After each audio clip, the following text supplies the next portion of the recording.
खेलो India youth games 2025 का भव्य उद्घाटन कल देश के प्रधानमंत्री नरेंद्र मोदी वर्चुअल माध्यम से करेंगे। इस बार बिहार के भागलपुर जिले को भी राष्ट्रीय स्तर के आयोजन का हिस्सा बनने का गौरव प्राप्त हुआ है। भागलपुर में तीरंदाजी और बैडमिंटन की प्रतियोगिताएं आयोजित की जा रही हैं। तीरंदाजी की प्रतियोगिता 4 मई से शुरू होकर 7 मई तक चलेगी। प्रतियोगिता को लेकर देश के विभिन्न राज्यों से खिलाड़ी भागलपुर पहुंचे हैं और उन्होंने मैदान में प्रैक्टिस शुरू कर दी है। वहीं बाहर से आए खिलाड़ियों ने भागलपुर जिला प्रशासन द्वारा की गई व्यवस्थाओं की जमकर सराहना की है। भागलपुर पहुंचे हैं, खेलो इंडिया में भाग लेंगे। तीरंदाज के अंतर्राष्ट्रीय खिलाड़ी हैं, युवा खिलाड़ी हैं। काफी उम्मीदें हैं देश को इनसे। सीधे जानते हैं कि यहाँ कैसा माहौल दिख रहा है, किस तरह की फैसिलिटी यहाँ आपको दिखी है अभी भागलपुर में। बहुत अच्छी फैसिलिटीज प्रोवाइड की जा रही हैं। बहुत अच्छा FOP बनाया गया है यहाँ पे। रहने सहने का भी अरेंजमेंट बहुत अच्छा है, खाना भी बहुत अच्छा है। कैसी दिख रही है? मैं पहली बार बिहार आई हूँ मैच खेलने के लिए। यहाँ पे फैसिलिटीज़ काफ़ी अच्छी है। ग्राउंड भी जैसे इंटरनेशनल हम खेलने जाते हैं वैसे ही प्रिपेयर करा हुआ है, जैसे वहाँ जाके कुछ डिफरेंट फील ना हो। और यहाँ पे होटल के अरेंजमेंट्स, खाने पीना बहुत अच्छा है। यहाँ पे सारे स्टाफ बहुत अच्छे हैं, सारी फैसिलिटीज़ काफ़ी अच्छी कर रखी है। तक का बहुत अच्छा सफ़र रहा है। इंटरनेशनल प्लेयर मेडलिस्ट भी हूँ। इससे पहले कहाँ पर गेम खेला था? इससे पहले चाइनीज ताइपे में खेला था। कैसा रहा था? अच्छा था, बहुत अच्छा रहा था। यहाँ पे क्या एक्सपेक्टेशन है? कैसा? यहाँ पे भी अच्छा रहेगा। अच्छी व्यवस्था है यहाँ पे भी, बहुत बढ़िया कर रखा है। नई जगह है, कुछ दिक्कत वगैरह? ना दिक्कत नहीं, सही जगह है। बिहार का अनुभव पहले रहा है ना? फर्स्ट टाइम में कैसा लग रहा है? अच्छा लग रहा है। भागलपुर जिले के नवगछिया अनुमंडल स्थित जमुनिया गांव में सुलेसन बेचने वालों का आतंक दिन ब दिन बढ़ता जा रहा है। घटना में सुलेसन बेचने वाले एक युवक ने स्थानीय लड़कों के साथ मारपीट की। घटना के बाद इलाके में तनाव फैल गया है, जिसे बाद में पुलिस ने नियंत्रित किया। मिली जानकारी के अनुसार जमुनिया निवासी अमित कुमार नामक युवक लंबे समय से सुलेसन बेचने का काम कर रहा है। गाँव के कुछ युवक खेल रहे थे तो उन्हें वहाँ हो रही गतिविधि से सुलेसन बेचने में परेशानी हो रही थी। इसी बात से नाराज होकर अमित कुमार ने लगभग 18 से 20 गुर्गों को बुला लिया और खेल रहे युवकों की बेरहमी से पिटाई करवा दी। घटना के बाद घायल युवकों और ग्रामीणों ने हंगामा किया। सूचना मिलते ही खरीक थाना की पुलिस मौके पर पहुंची और स्थिति को संभाला। वहीं पुलिस की तत्परता से बड़ी घटना टल गई। फिलहाल पुलिस ने मामला दर्ज कर जाँच शुरू कर दिया है। वहीं इस मामले को लेकर खरीक थाना अध्यक्ष ने बताया कि इस पर संज्ञान लेते हुए जल्द से जल्द दोषियों पर कार्रवाई की जाएगी। फरार चल रहे अभियुक्त की गिरफ्तारी के लिए टीम गठित कर छापेमारी की जाएगी।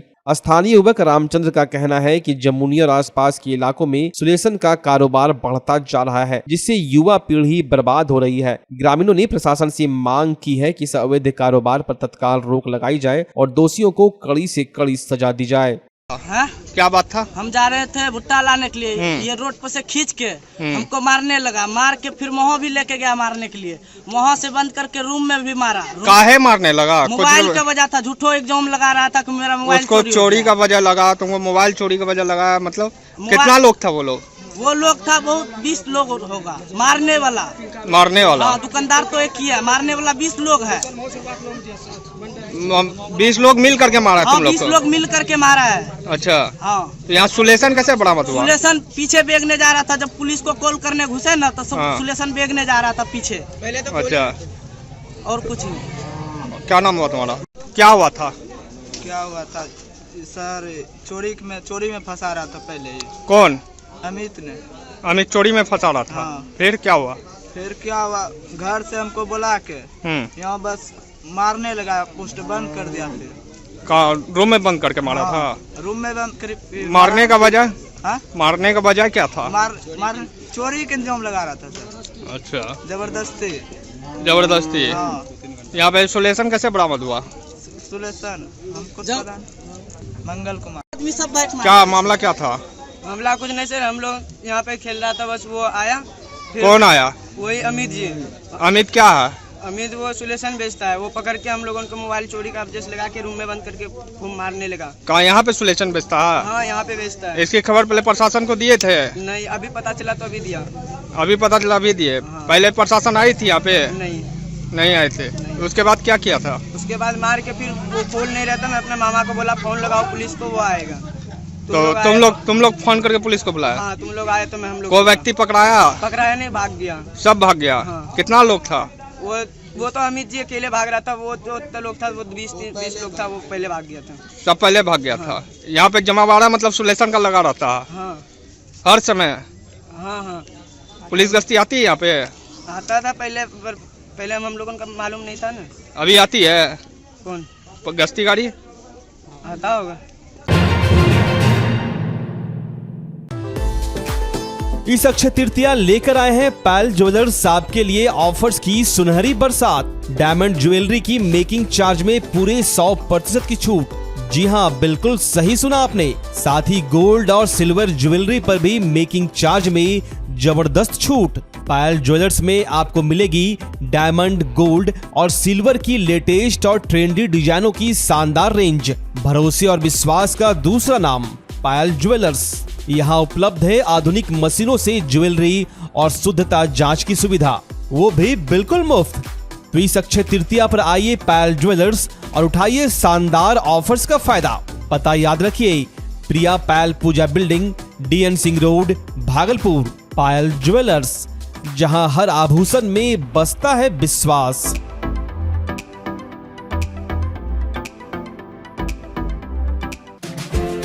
पूरी दुनिया में योग के प्रति बढ़ते रुझानों के बीच देश में योग सिखाने वाले शिक्षकों की भारी कमी को देखते हुए अब पूरे बिहार में पहली बार भागलपुर में शुरू हो चुका है जॉब ओरिएंटेड कोर्स BSc इन योगिक साइंस। भागलपुर की बरारी स्थित टीचर्स ट्रेनिंग कॉलेज में इस कोर्स से संबंधित डिग्री एवं डिप्लोमा कोर्स में एडमिशन के लिए रजिस्ट्रेशन की प्रक्रिया जारी है। तो अगर आप भी मोस्ट डिमांडिंग जॉब के लिए खुद को तैयार करना चाहते हैं तो अभी रजिस्ट्रेशन करवा लें और अपना सुरक्षित और सफल भविष्य बनाएं। संपर्क करें teachers training college, Barari industrial area, Bhagalpur, Bihar. Bhagalpur का पहला NABH मान्यता प्राप्त अस्पताल ओम ENT एंड मैटरनिटी हॉस्पिटल। यहाँ मिलती है कान, नाक, गले और मैटरनिटी संबंधित अत्याधुनिक सुविधाएं। यहाँ ब्लडलेस और दूरबीन विधि, एंडोस्कोपी, ब्रोंकोस्कोपी और मॉड्यूलर ऑपरेशन थिएटर की सेवाएं 24 घंटे उपलब्ध है। साथ ही यहाँ ऑडियोलॉजी और स्पीच थेरेपी की भी सुविधा उपलब्ध है। महिलाओं के लिए मॉड्यूलर लेबर टेबल और सिजेरियन सेक्शन टेबल के साथ 24 घंटे संपूर्ण मैटरनिटी की सुविधा उपलब्ध है। साथ ही यहाँ बांझपन के इलाज के लिए सेवाएं उपलब्ध है। हमारे यहाँ कैशलेस सुविधा उपलब्ध है। हमारा लक्ष्य आपकी सेहत और सुरक्षा। ओम ENT एंड मैटरनिटी हॉस्पिटल, हर कदम पर आपके साथ। स्वास्थ्य सेवा की दुनिया में भागलपुर का पुराना और जाना पहचाना नाम है सुशीला हॉस्पिटल। सुशीला हॉस्पिटल एक मल्टी स्पेशलिटी और भागलपुर का एकमात्र डायबिटीज का super speciality health care centre है जो 24 आवर्स इमरजेंसी और ICU विथ वेंटिलेटर के साथ उपलब्ध है। डॉक्टर अंजना प्रकाश के नेतृत्व में यहाँ अत्याधुनिक सुविधाओं वाला गायनी डिपार्टमेंट भी है। सुशीला हॉस्पिटल में खुद का ब्लड बैंक और पैथोलॉजी की सुविधा है। सुशीला हॉस्पिटल कम कीमत पर स्वास्थ्य सेवा प्रदान करने के प्रति प्रतिबद्ध है। हमारा पता है लाजपत पार्क की दक्षिण, मसाकचक, भागलपुर, बिहार। नमस्कार, मैं डॉक्टर अजय कुमार सिंह, शिशु रोग विशेषज्ञ, बिहार झारखंड में अग्रणी मेरा स्नेह अस्पताल, जो सबसे पहले बिहार झारखंड में कृत्रिम श्वसन मशीन यहाँ आया, ब्लड गैस एनालाइजर आया और एक नायाब मशीन क्रिटिकल जो देर से रोए बच्चे में इलाज में बहुत सक्सेसफुल है और वह विकलांगता से बचाता है और बचने की संभावना बढ़ती है।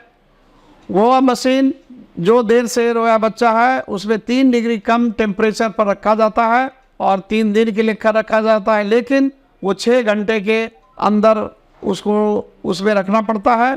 तो आप इसका लाभ उठाएं। और दूसरी बात, जो आयुष्मान योजना है उसके तहत 5 लाख का चिकित्सा आप अपने नवजात के लिए, बच्चों के लिए आप यहाँ उपलब्ध है, उसको ले सकते हैं। ध्यान रहे कि 5 साल के कम के उम्र में के बच्चों को आयुष्मान कार्ड की अलग से जरूरत नहीं है। यदि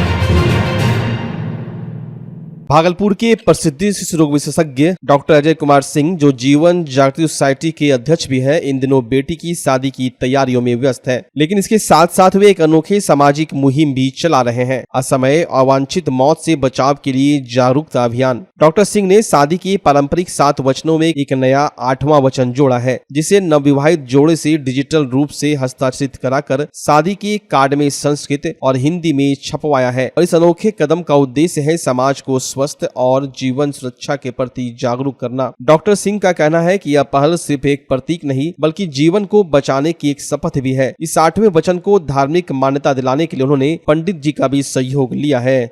8वां वचन हमने रोड ट्रैफिक के नियमों को पालन करने के लिए रखा है। सीट बेल्ट लगाना है, अगर 2 व्हीलर चलाए तो हेलमेट लगा के चलाना है, फ़ोन का उपयोग गाड़ी चलाते समय नहीं करना है, यदि कोई फ़ोन आ जाए साइड में करके फ़ोन अटेंड करना है, ओवरटेक नहीं करना है, स्पीड लिमिट हमेशा फॉलो करनी है।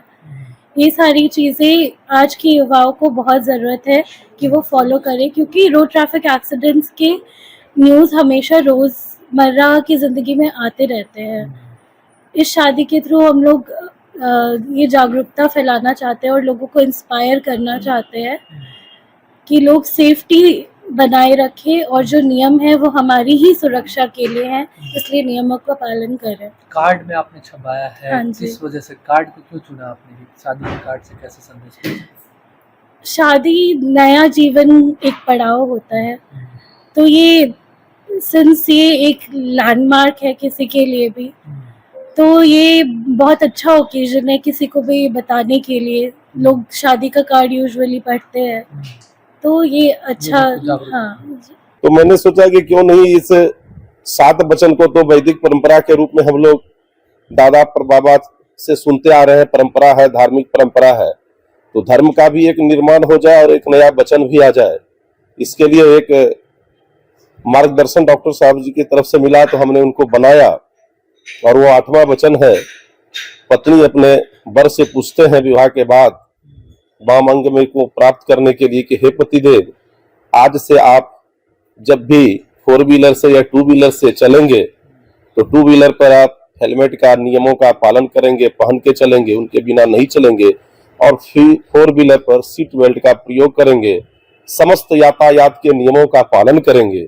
अगर इन बातों को आप हमसे मानते हैं तो मैं आपकी वामंगी बनूंगी, अर्थात आपकी धर्मपत्नी बनूंगी, आपकी सहभागिता बनूंगी। जी, जैसा कि आपने कहा कि 7 वचन सभी जानते हैं, 7 वचन का निर्वहन भी उतना ही जरूरी है, लेकिन आज तेज दौड़ती रफ्तार की दुनिया में ये 8वां वचन निहायत जरूरी हो गया है।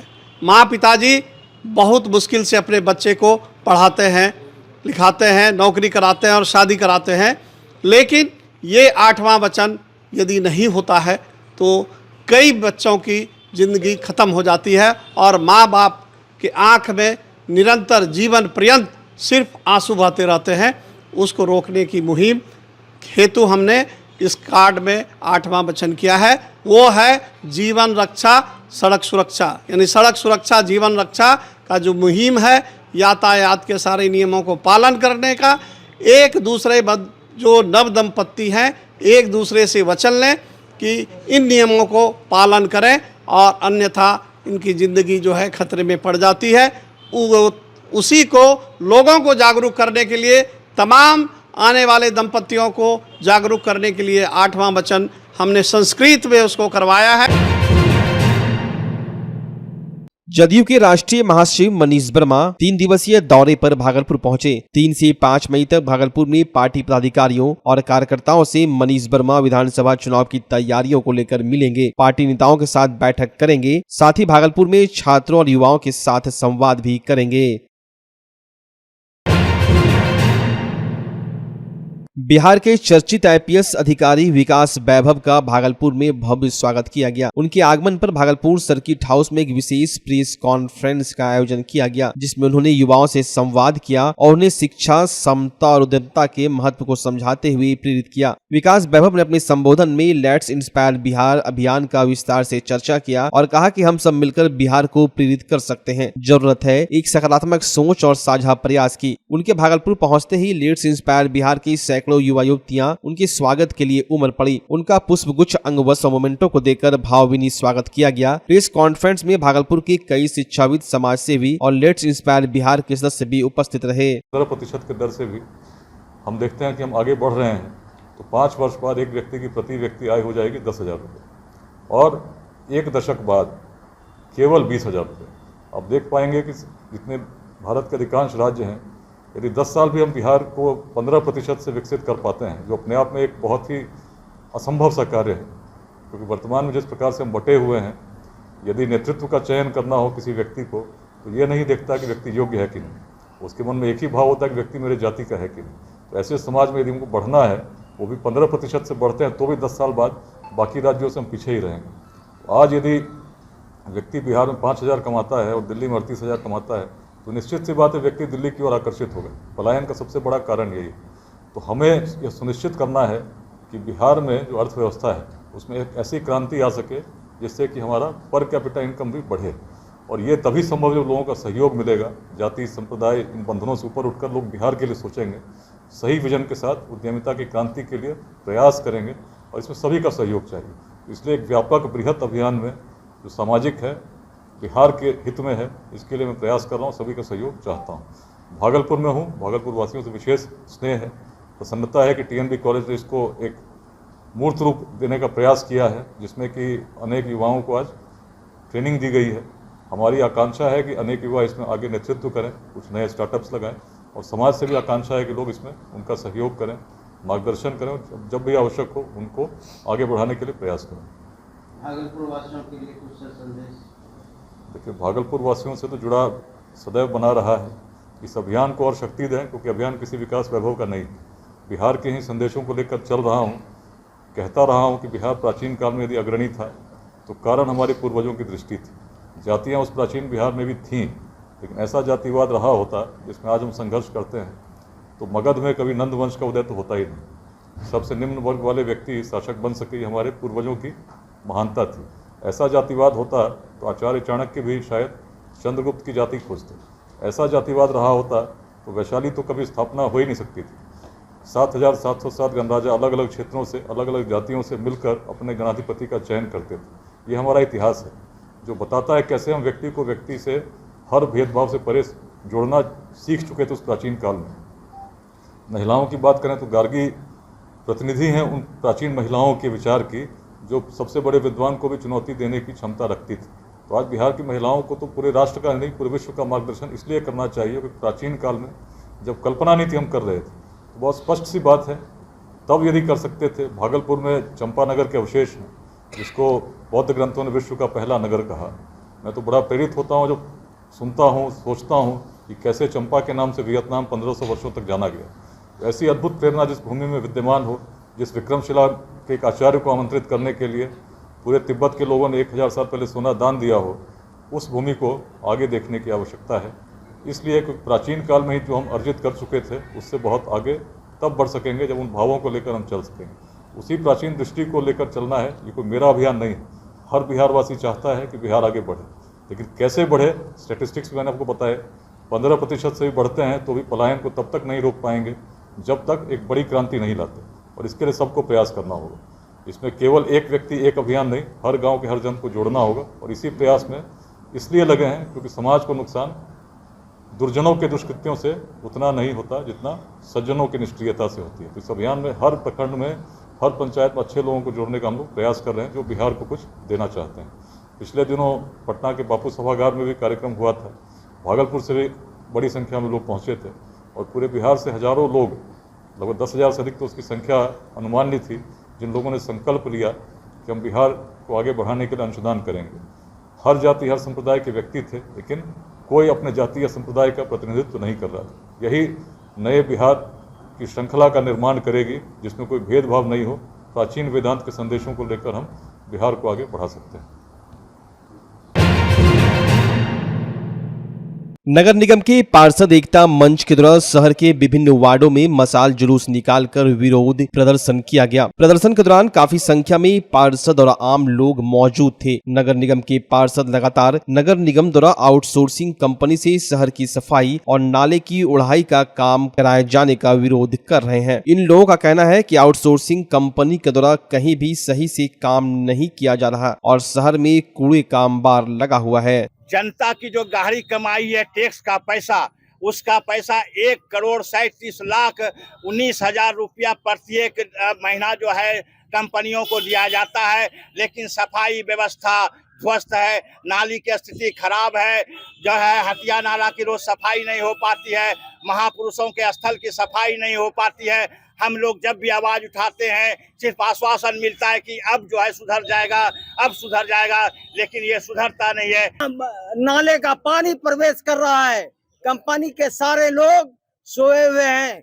नगर निगम का ट्रैक्टर, नगर निगम का ठेला, नगर निगम का जेसीबी और नगर निगम से 1,50,00,000 रुपया प्रत्येक माह भुगतान की जाने के बाद भी नगर निगम का आउटसोर्सिंग कंपनी कोई काम नहीं कर रहा है। इसलिए हम लोग उसका विरोध कर रहे हैं और दिल से विरोध कर रहे हैं कि 21 नंबर वार्ड से आज इसकी शुरुआत है। धीरे धीरे प्रत्येक वार्ड में यह काफिला घुसेगा और भागलपुर शहर से आउटसोर्सिंग को भगा के रहेगा।